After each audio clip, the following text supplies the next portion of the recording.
Oui, forcément, c'est une course et un endroit que j'aime en particulier. J'ai eu pour le moment de bons résultats ici et j'espère que ça va continuer dans le futur.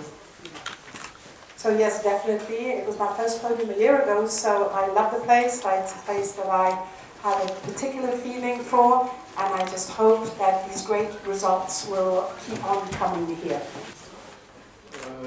Je vais tout simplement essayer de finir en beauté en géant si j'y arrive. Bon, après, il en reste que un, donc ça peut être compliqué aussi, mais si je peux remonter de nouveau sur le podium, ce sera vraiment la cerise sur le gâteau. Et ensuite, je vais essayer dans slalom, me montrer le plus possible sur l'avant de la course.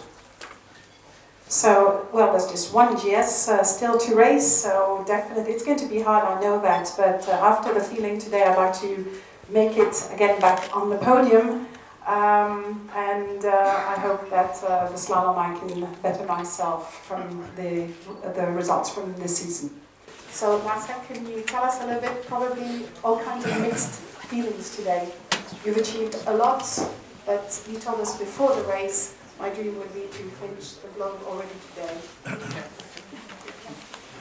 Hello? Yeah, that was not a plan, but my biggest wish to win maybe one globe. But I have to say, at first, at the beginning of the season, we never expect that I have this wonderful season with 8 victories right now.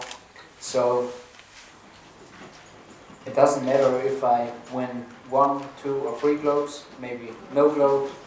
It was a great season for me so far.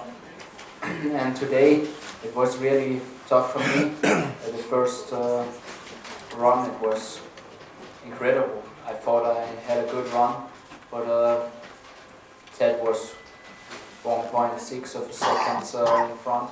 So he was today, I don't know, not from Earth. Other planet. I think my performance is kind of based on my, I guess, not happiness on the previous couple of races. I wanted to give it a lot of intensity and go as hard as I could. I didn't feel like in the couple of races before that I had, that I found the right intensity, and that showed my results and kind of some lackluster turns. And that first run, I definitely skied, mad in a sense, just was going as hard as I could the whole way down. I didn't want to have any excuses. I was kind of thinking to myself, it was a winner DNF kind of day, and luckily I didn't DNF, I guess.